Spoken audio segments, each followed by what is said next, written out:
तो इस तरह से हम लोग देखें कि हेलोएल्केन हेलोरीन का जो केमिकल प्रॉपर्टीज था उसका केमिकल प्रॉपर्टीज का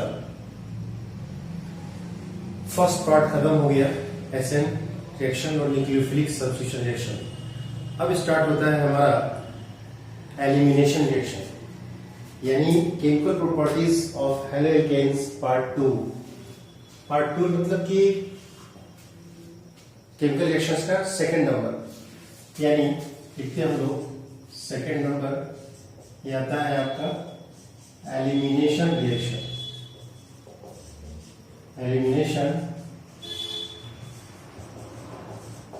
रिएक्शन और beta elimination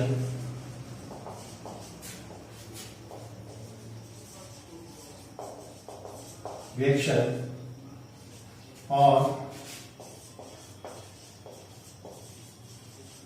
dehydro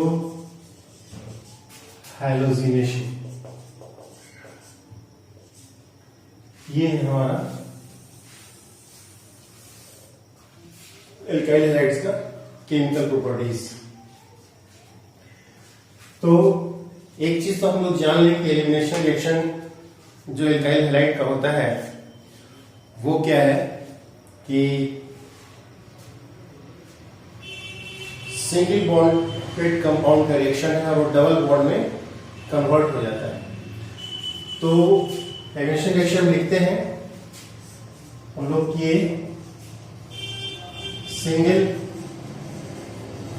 bonded alkyl halides convert into double bonded compounds or hydrocarbons और एल्कीन। ये ध्यान देंगे कि एल्कीन में वो कन्वर्ट हो जाता है, ठीक है। उसके बाद हम देखते हैं क्या कि एल्काइल हैलाइड को जब हम लोग स्ट्रॉन्ग बेसेस से जैसे KOH, NaOH, sodium alkoxide etcetera से अल्कोहल के प्रेजेंस में ट्रीट कराते हैं तो ये क्या होता है एलिमिनेशन रिएक्शन के थ्रू, और ये एल्कीन में कन्वर्ट हो जाता है। तो यहां लिख सकते हैं हम लोग alkyl halides react with a strong bases KOH, NaOH, RONA यानी C2H5ONA etc. Alkyl halides react with strong bases KOH, NaOH, RONA etc.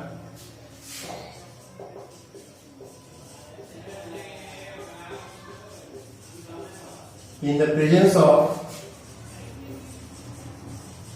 alcohol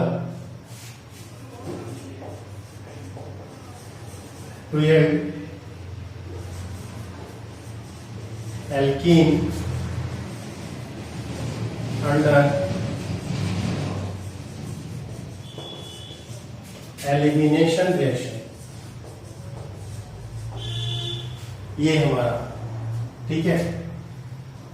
तो हम देख सकते हैं एग्जाम्पल में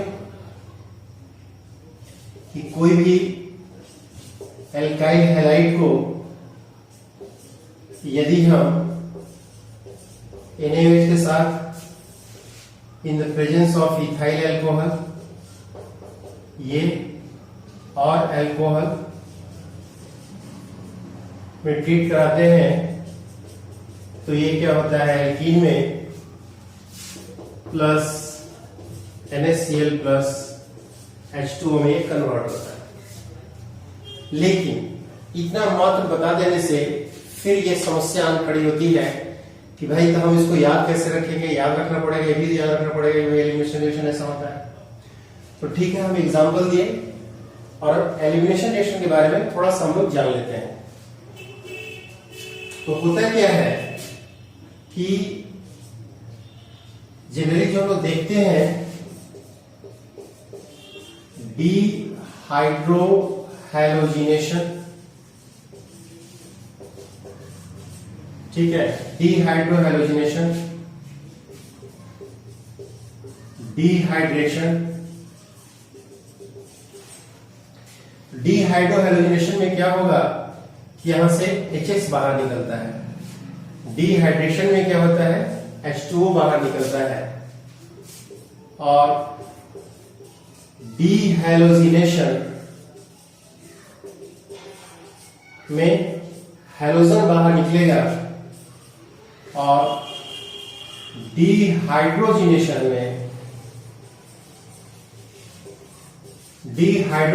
में हाइड्रोजन बाहर निकलेगा। ठीक है, तो ये होता क्या है कि देखते हैं इसमें types of elimination reaction with respect to terms. ये है types of elimination reaction with respect to terms, मतलब ये जितना भी है ये होगा, ये एलिमिनेशन रिएक्शन में ही आता है। ठीक है, ये ध्यान रखेंगे। अब यहां पे देखेंगे हम लोग कि ये नोट कर सकते हैं, इसको हटाते हैं हम।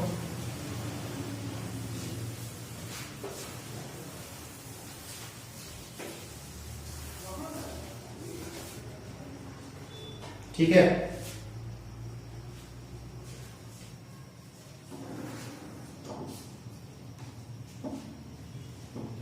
नोट कर लिए? ठीक है,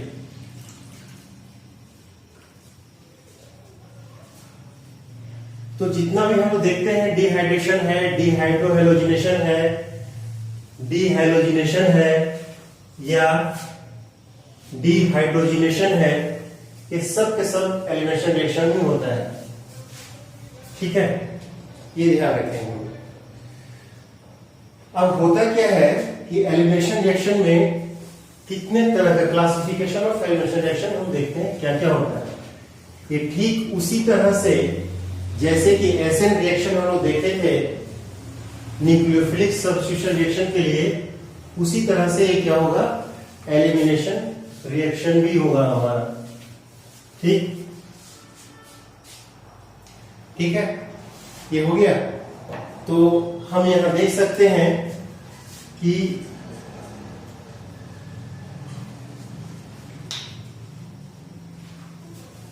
एलिमिनेशन रिएक्शन में आते हैं और ये हमारा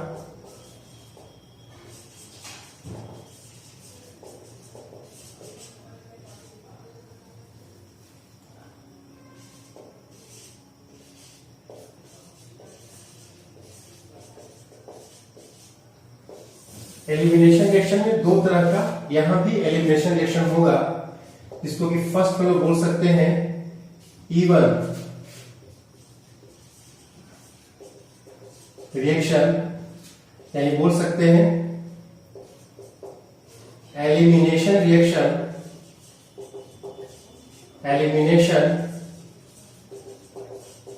reaction of unimolecular compounds, elimination reaction. और सेकेंड में जब लोग आते हैं यहां पे, तो ये हो जाएगा E2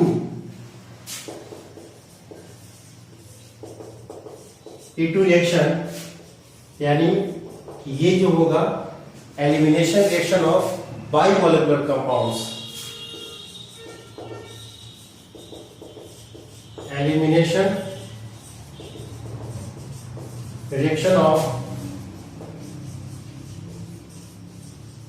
बाई मॉलिक्यूलर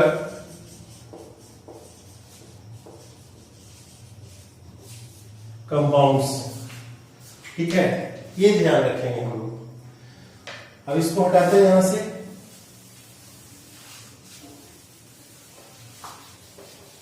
तो ये बात हम लोगों को समझ में आ जानी चाहिए कि डिहाइड्रेशन, डिहाइड्रोहेलोजिनेशन, डिहाइड्रोजिनेशन एक्सेट्रा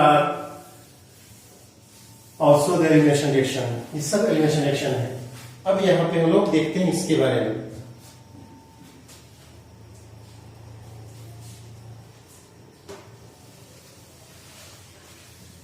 तो ये जो E1 और E2 रिएक्शन है एलिमिनेशन रिएक्शन का, ये ठीक उसी तरह से कुछ मिलता जुलता है जैसे कि SN1 और SN2 हम लोग देखे थे। ठीक, आगे बढ़ते हैं हम लोग।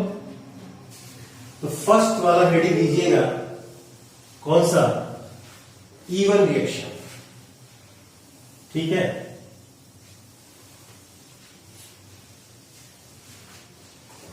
फर्स्ट वाला।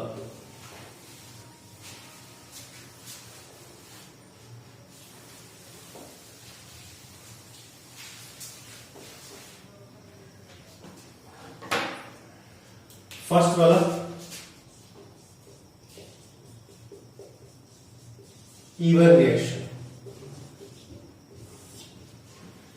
E1 रिएक्शन में जैसा कि हम लोग देखे हैं, लिख लेंगे, इट इज यूनिमॉलिक्यूलर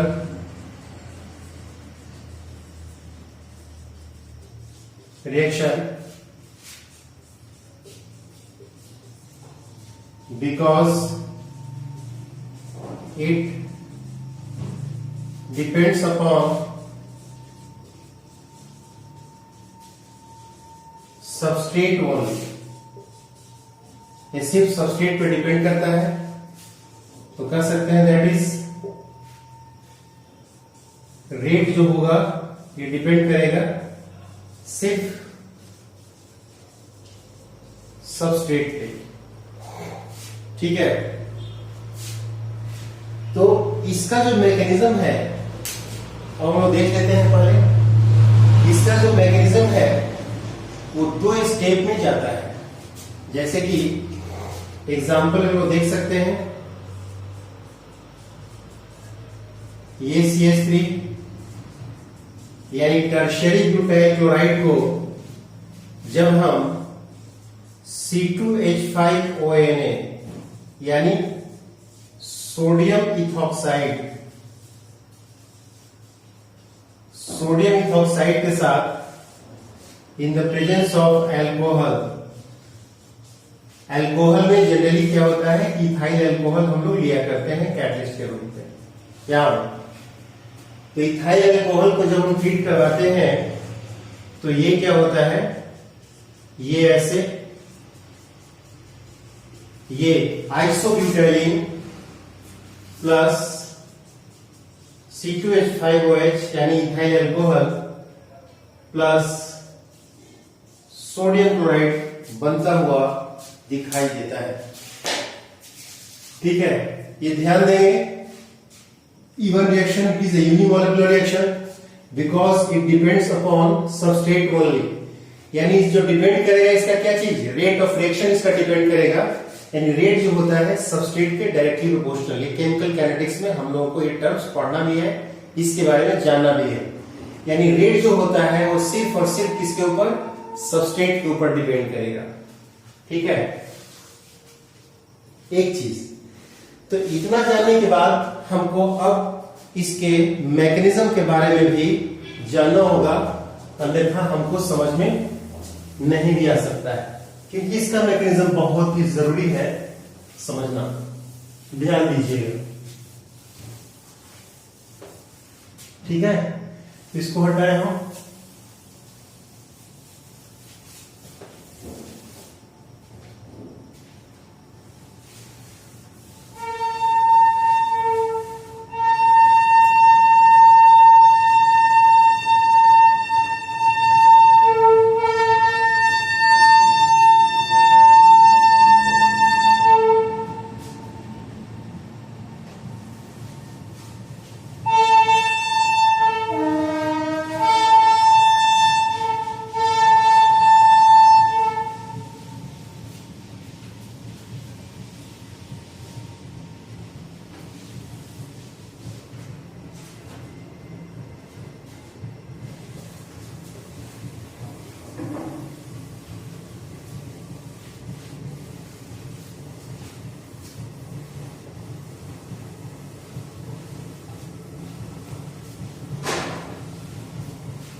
ठीक है। अब देखिएगा, यदि हम इसका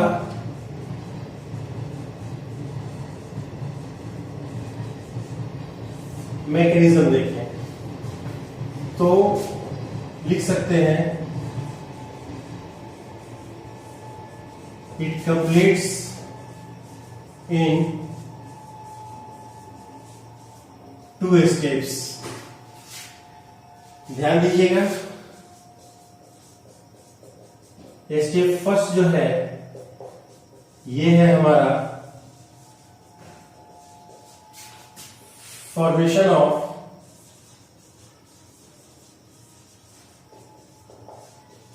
कार्बोकेटायन।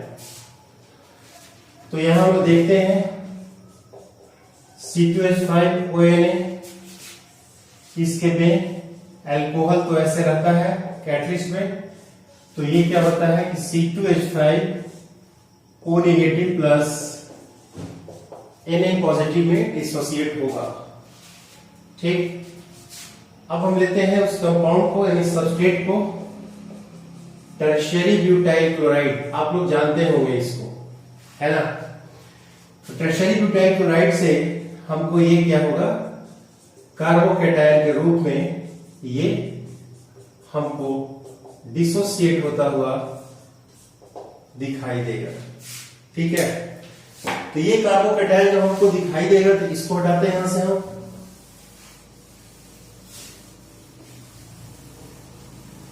अब ध्यान दीजिएगा, यहां पे अब स्टेप 2 में हम लोग आते हैं। स्टेप 2 में ध्यान देंगे हम लोग एलिमिनेशन रिएक्शन और बीटा एलिमिनेशन रिएक्शन और डिहाइड्रोहैलोजिनेशन रिएक्शन या डिहाइड्रोहैलोजिनेशन। तो इसमें हम बोलते हैं deprotonation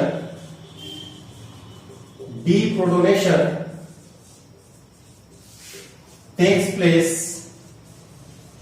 from beta position of alkyl halide or alpha position of carbocation. ये दोनों के दोनों सेम होता है, यानी beta position of alkyl halide और alpha position of carbocation both are same thing और सेम पोजीशन। ठीक है, तो यहां से हम लेते हैं जो हमारा कार्बोकेटायन है ये, तो ध्यान देंगे ये कार्बोकेटायन यहां पे पॉजिटिव साइन, तो ये कार्बोकेटायन के बाद वाला जो पोजीशन है ये कार्बोकेटायन के लिए अल्फा पोजीशन हो गया। ध्यान दीजिएगा, और एल्काइल हैलाइड यदि यहां पे लगा हुआ है तो इसके लिए ये अल्फा और ये बीटा पोजीशन हो गया। फिर से समझिएगा, यदि एल्काइल हैलाइड कंपाउंड में हम लोग कंसीडर करते हैं तो ये जिस पोजीशन पे हैलाइड है उस पोजीशन को हम लोग अल्फा पोजीशन बोलेंगे, और उसके बाद वाला ठीक एडजेसेंट कार्बन जो होगा वो क्या हो जाएगा, बीटा कार्बन हो जाएगा।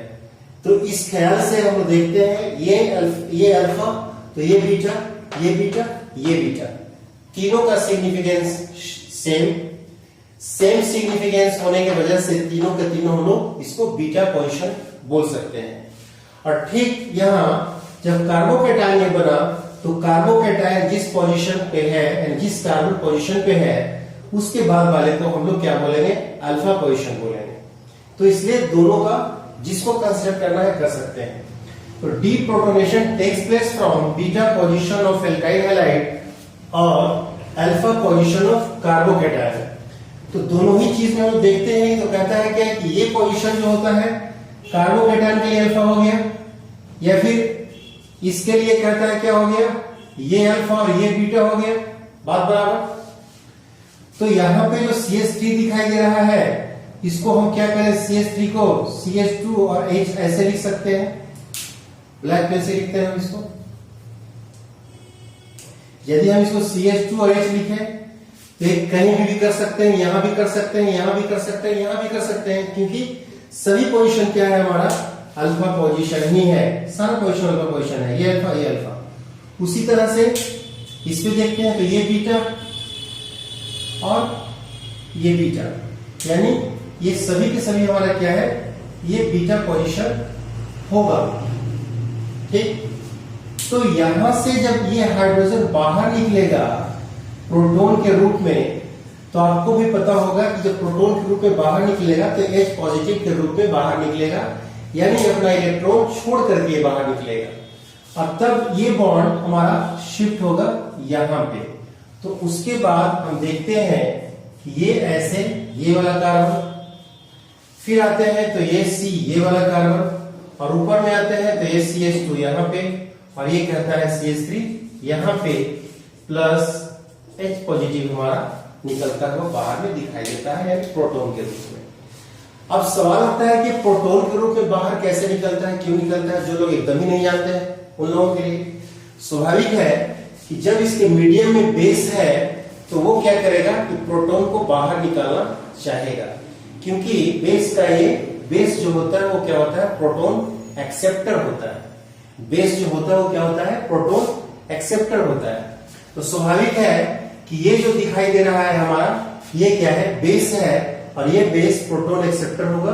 तो इसके साथ कहता है क्या, C2H5OH ये बनता हुआ, और ये ने जो Cl निकला था उसके साथ NaCl बनता हुआ हमारा दिखाई देगा। समझ आएगा? तो ये क्या है हमारा मैग्नीशियम किसका, E1 रिएक्शन का। यानी तो E1 रिएक्शन जनरली हम लोग देखते हैं कि ये क्या होता है कि 3 डिग्री एल्काइल हाइड्राइड में बहुत इजीली प्रोसीड करता है। इसको उतार लेंगे आप लोग, ठीक है। नीचे वाले को हटाए हम,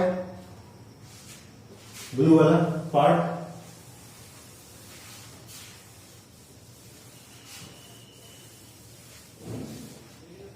हो गया।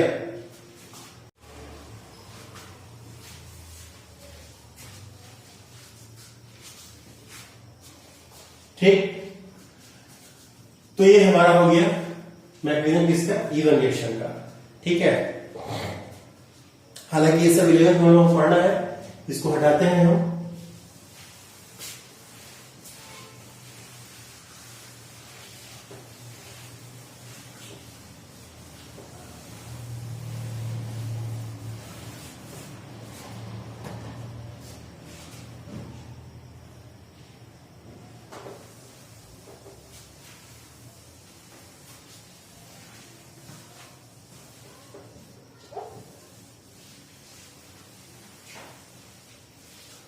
ठीक है, आगे बढ़ा जाए। तो ये हो गया हमारा E1 रिएक्शन का पूरा मैकेनिज्म। अब हम लोग आते हैं यहां पे, तो हटाएं इसको, ये भी हटेगा।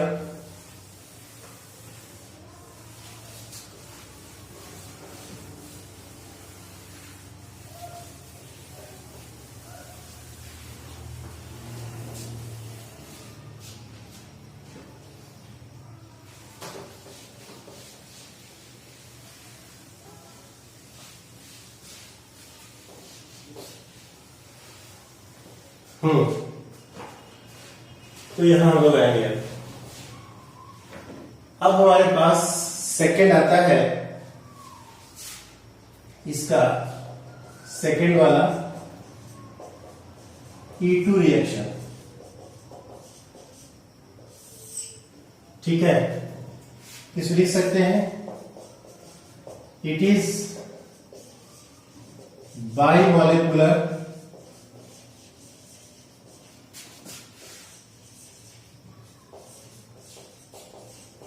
it is bimolecular reaction. क्यों बाय? because its rate of reaction depends upon both substrate and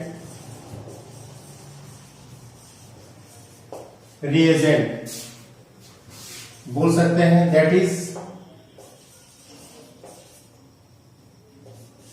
rate directly proportional substrate and reagent. ठीक है, ये हमारा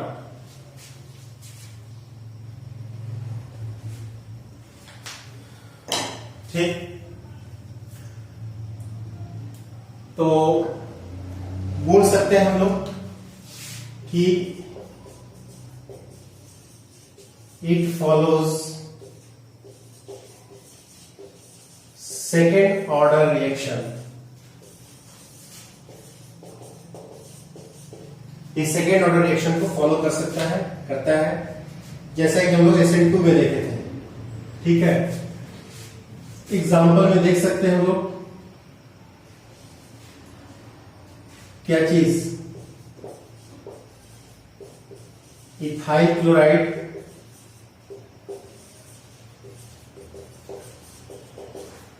reacts with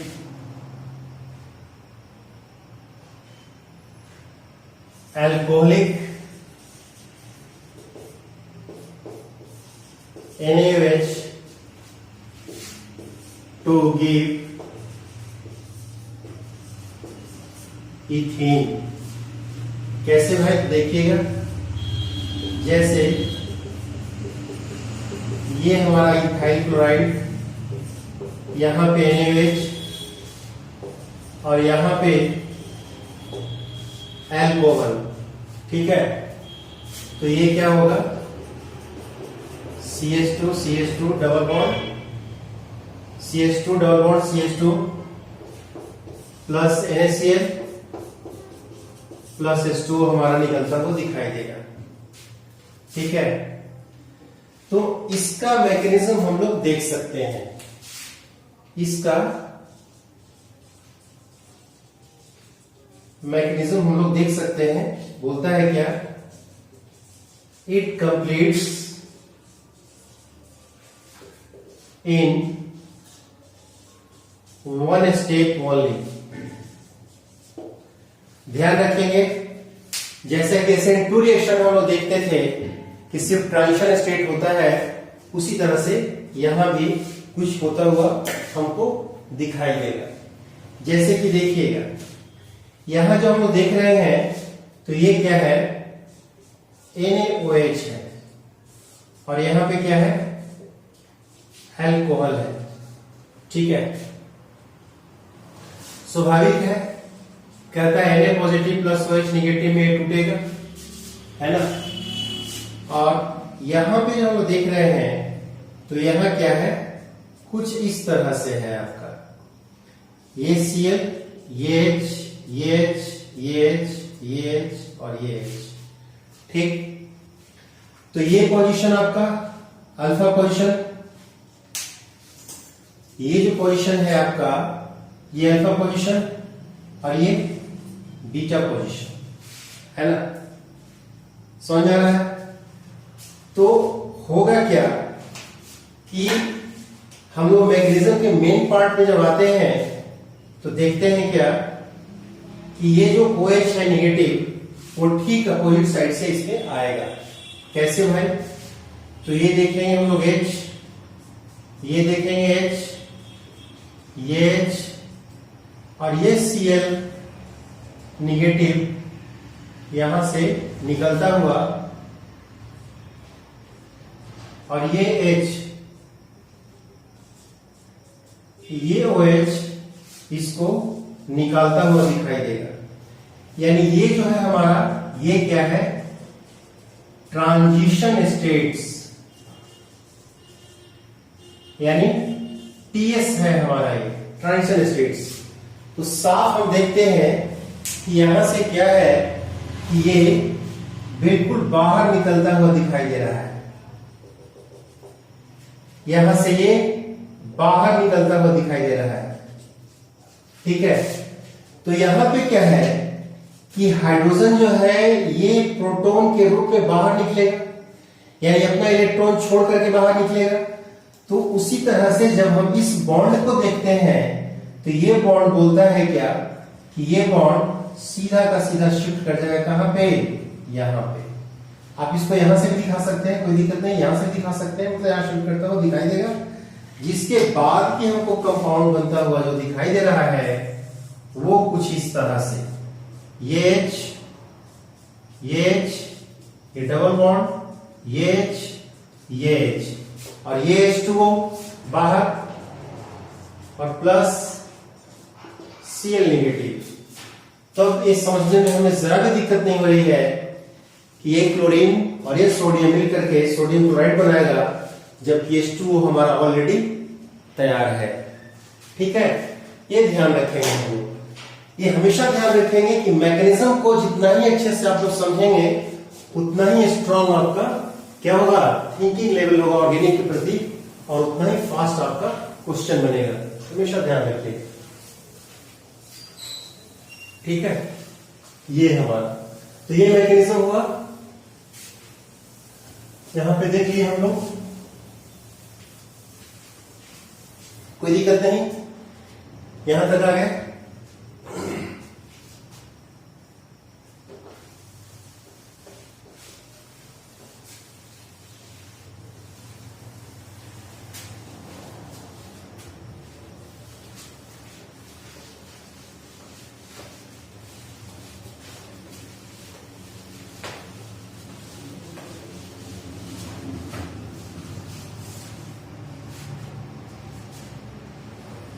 ठीक है,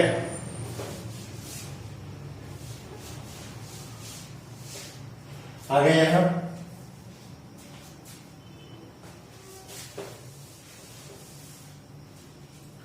हो गया क्लियर।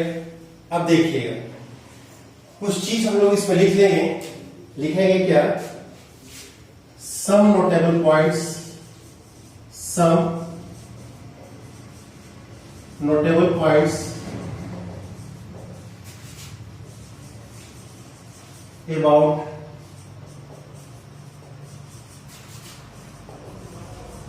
elimination reaction of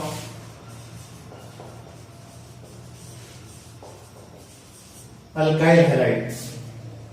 ठीक है, some notable points about elimination reaction of alkyl halide। ठीक, लिख लेंगे हम लोग। फर्स्ट में लिख लेंगे ईज ऑफ डिहाइड्रोहैलोजिनेशन।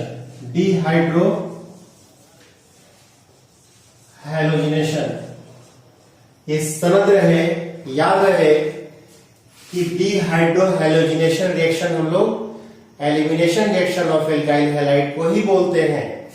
ठीक है, ease of dehydrohalogenation is 3 degree, 2 degree, 1 degree. ठीक है, ये हमेशा ध्यान रखिएगा, क्योंकि होता क्या है, because dehydrohalogenation is directly proportional to the stability of carbocation. ठीक है, लेकिन ये ध्यान रहे कि E1 और E2 यदि पूछे स्पेसिफाइड करके तो E1 का ऑर्डर ये होता है और E2 का ऑर्डर ठीक इसका उल्टा हो जाता है, जैसे SN1 SN2 का होता है। ठीक है, उसके बाद हम यहां पे लिखते हैं if halide is present with same alkyl group, तो ऑर्डर ऑफ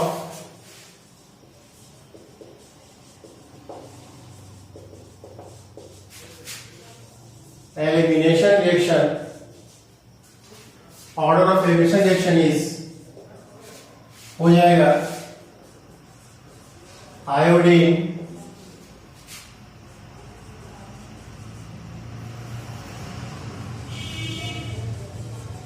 ब्रोमीन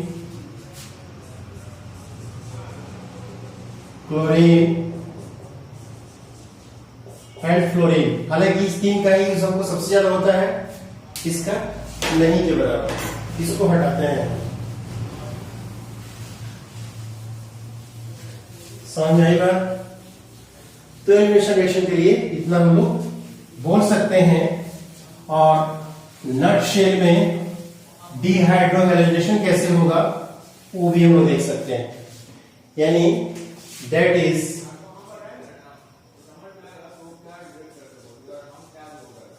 डिहाइड्रोहैलोजिनेशन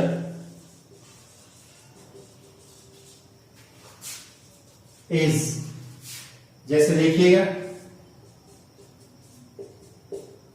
ये Cl, ये H, ये H, ये H प्लस KOH और यहां पे C2H5OH। तो ये पॉजिटिव, ये नेगेटिव। तो ध्यान देंगे ये पूरा का पूरा क्लोरीन उठ करके आ जाएगा यहां पे, ठीक है। और ये जो देख रहे हैं आप, ये आ जाएगा यहां पे और ये बॉन्ड शिफ्ट कर जाएगा यहां पे और तब हमारा होगा ये ऐसे प्लस KCl प्लस H2O। ये नटशेल में हम लोग समझ सकते हैं डिहाइड्रोहैलोजिनेशन, ठीक है। यहां तक में कोई दिक्कत नहीं, ठीक। इसको मिटाए, हटाए, ऊपर वाले को हटाए, है ना। ये हमारा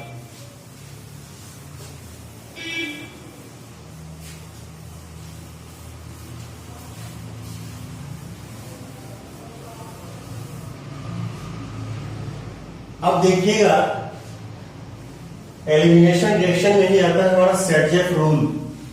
ये बहुत इंपॉर्टेंट रूल और एलिमिनेशन रिएक्शन के साथ साथ चलता हुआ, ठीक है।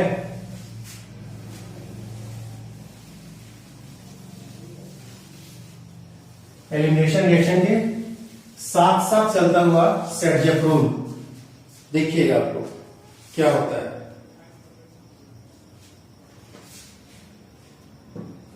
ध्यान दीजिएगा,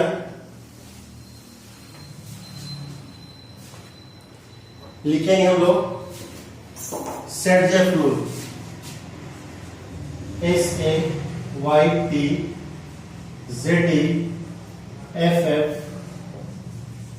रूल।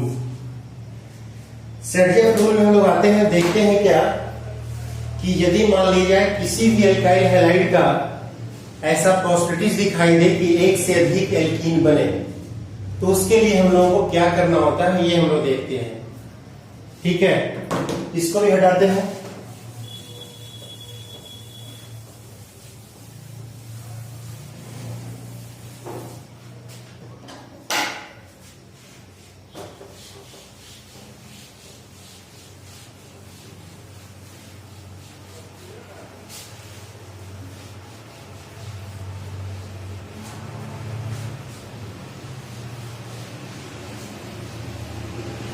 देखिएगा,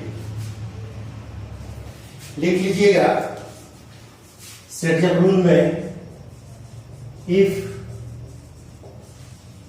possibilities to form more than one alkene, if possibilities to form more than one alkene,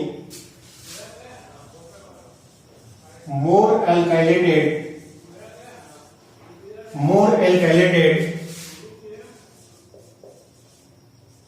alkene will be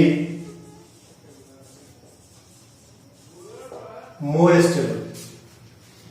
If possibilities to form more than one alkene, more alkylated alkene will be more stable.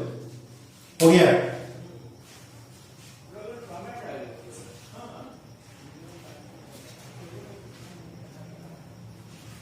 अब ध्यान दीजिएगा,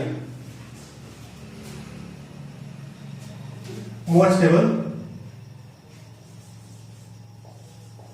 due to hyperconjugation,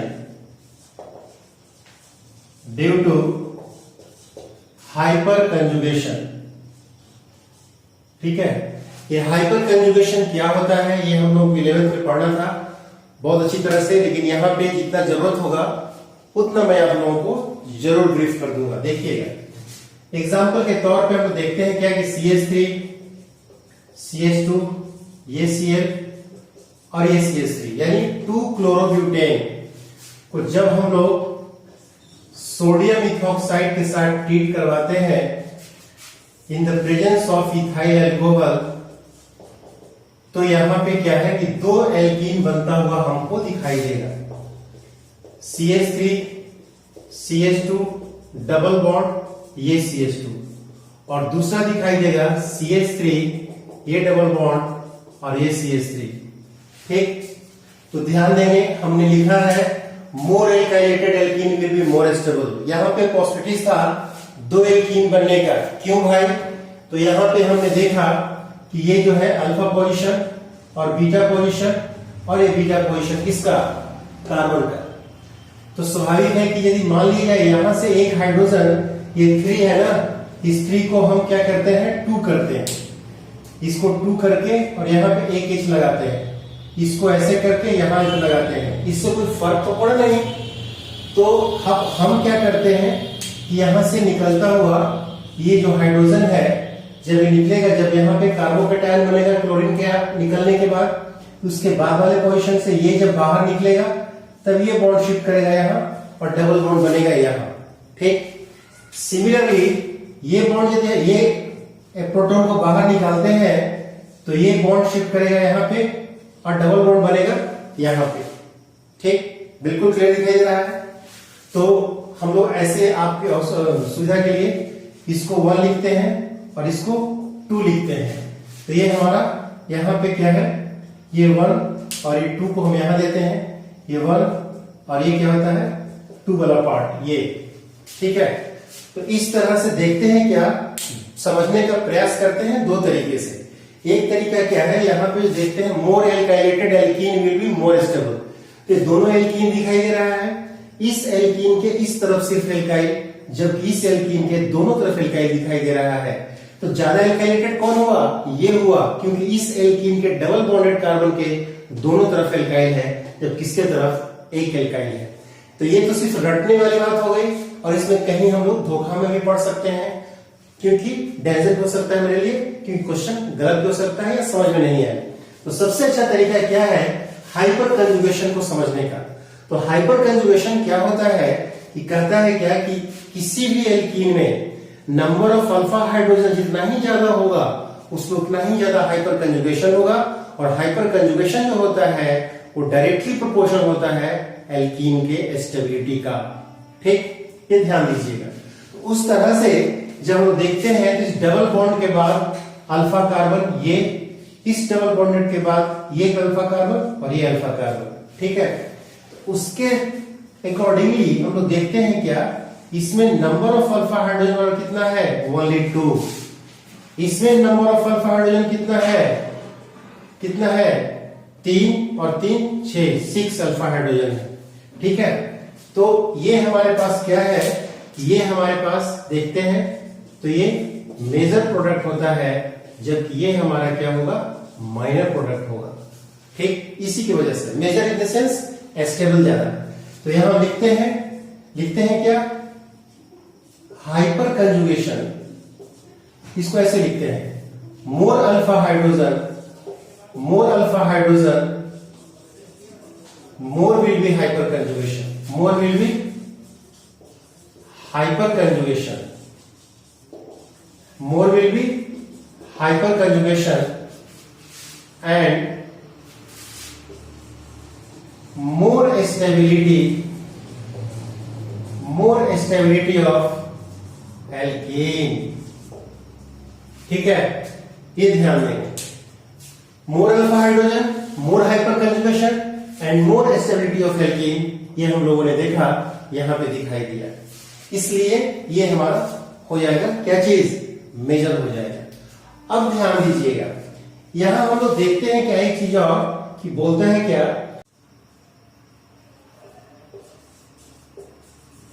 Sergeant rule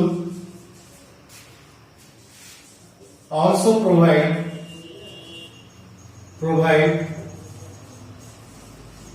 formation of cis and trans isomers, cis and trans isomers। तो obviously है कि कहता है क्या कि trans isomers will be more stable, trans isomers will be more stable होगा ना। तो ध्यान दीजिएगा, ये जो आप देख रहे हैं इसका आप सिस और ट्रांस बना सकते हैं ना। इसको हटा दीजिए, कंफ्यूजन हो जाएगा यहाँ पे। ये हम लोग बना सकते हैं कैसे, तो ये डबल बॉन्ड ऐसे, यहां से डबल बॉन्ड ऐसे बन सकता है, CH3 ऊपर जा सकता है, CH3 यहां आ सकता है, HH यहां आएगा और ये CH3 यहां और ये CH3 यहां, जिसके वजह से कि ये सिस होगा और ये क्या होगा, ट्रांस होगा। तो trans isomers will be more stable than the cis, क्योंकि ट्रांस जो होता है इसकी उपस्थिति 70% और इसकी उपस्थिति 30% किसी भी मिक्सचर ऑफ प्रोडक्ट में हो सकता है या होगा। ठीक, इसलिए बोलता है क्या कि ट्रांस आइसोमर्स ज्यादा स्टेबल होगा।